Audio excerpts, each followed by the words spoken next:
رساله للناس اللي بتركب معايا العربيه، سكه ودغري انا ما بشوفش المطبات.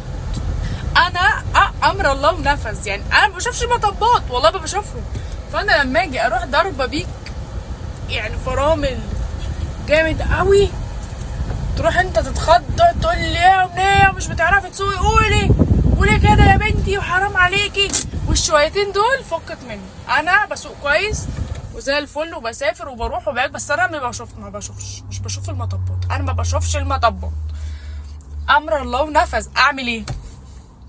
طيب كلت بيك مطب، العربيه طارت نزلت اتهبدت، مش هنتقلب، مش انت مش هتموتي وانت مش هتموت، ما حدش بيموت من مطب، العفشه هي اللي هتموت، انا اللي خسرانه مش انت.